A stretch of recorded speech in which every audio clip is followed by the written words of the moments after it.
আসসালামু আলাইকুম। সবাই কেমন আছেন? আশা করি আল্লাহর রহমতে ভালো আছেন। সবাইকে জানাই পবিত্র ঈদুল আজহার শুভেচ্ছা ও অভিনন্দন। ঈদ মুবারক, ঈদ মুবারক।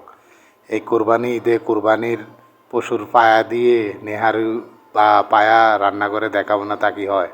তো শত ব্যস্ততার মাঝেও নিজের ডিউটি ঠিক রেখেও তারপরে আপনাদের জন্য আমি রেসিপি বানাতে দাঁড়ালাম। আশা করি ভিডিওটি দেখবেন। জানি না কেমন হবে, ভালো মন্দ বিচার করার দায়িত্ব আপনাদের। আমি আমার মতো চেষ্টা করতেছি ইনশাল্লাহ। তো পায়াগুলো আমি ধুয়ে ঠিক মতো সুন্দরভাবে ধুয়ে আমি একটা চাকনির মধ্যে রেখে আরেকটা প্লেটের মধ্যে আদা রসুন, প্লেট না এটা মাটির আর কি, আনকি।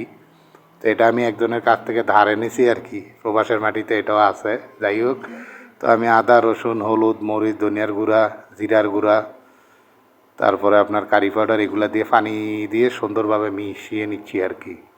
তো অনেকে অনেকভাবে রান্না করে, আমি আজকে পুরো এটা মাংসর মতো রান্না করব।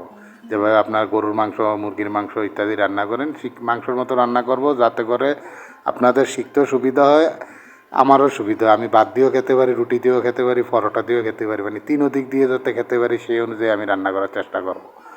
তো আমি আরেকটি প্যানের মধ্যে তেল ঢেলে ওই মশলাগুলো ঢেলে দিলাম। তো মশলাগুলা কমপক্ষে 10 থেকে 15 মিনিট কষাবো। দেখুন পানিটা চলে গেছে।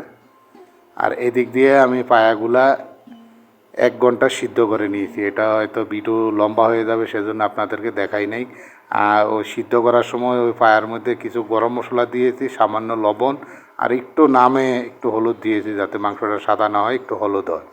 তো 1 থেকে 1.5 ঘন্টা আমি প্রায় এটা সিদ্ধ করেছি। তো ওই সিদ্ধ পায়াটা আমি ঢেলে দিলাম আর কি।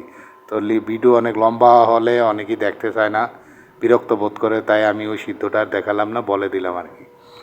তো এইভাবে ওই মশলার মধ্যে পায়াগুলো ঢেলে দিলাম। ঢেলে দিয়ে লো আছে কমপক্ষে আরও 1 থেকে 1.5 ঘন্টা এটা পাকাতে হবে। আমাদের গ্রাম অঞ্চলে আমিও দেখেছি আমার মা 3 দিন 4 দিন এই পায়া জাল দেয়। আসলে ওইটাও একটা মজা। আর ইচ্ছা করলে আপনারা কিন্তু সাথে সাথেই রান্না করে খেতে পারেন, আমার মতো পায়া মাংসর স্টাইলেও রান্না করে খেতে পারেন। তাহলে আপনি ভাত দিয়েও খেতে পারবেন, রুটি দিয়েও খেতে পারবেন, এমনকি আপনি পরোটা দিয়েও খেতে পারবেন, যেটা ইচ্ছে এটা দিয়ে খেতে পারবেন। আর যদি আপনি মশলা ছাড়া রান্না করেন, ওটা শুধু রুটি দিয়ে খেতে পারবেন, ভাত দিয়ে খাওয়া সম্ভব না। তাই আমি যাতে 3 আইটেম দিয়ে খেতে পারেন সেই অনুযায়ী আমি রান্না করার চেষ্টা করতেছি। তো সবার কাছে অনুরোধ থাকবে, অবশ্যই আমাকে সাপোর্ট করবেন। এই ঈদের দিনও অনেক কষ্ট করে ডিউটি করেছি। আমার মতো যারা প্রবাসে রেস্টুরেন্টে বা হোটেলে ডিউটি করে তারা বোঝে ঈদ আসলে তাদের জন্য নাই। তো ডিউটি করার পরও আপনাদের সামনে আমি এত সুন্দর একটা রেসিপি বানানোর চেষ্টা করলাম। কতটুকু পারছি জানি না। তো সবাই ভালো থাকবেন, সুস্থ থাকবেন। আল্লাহ হাফেজ।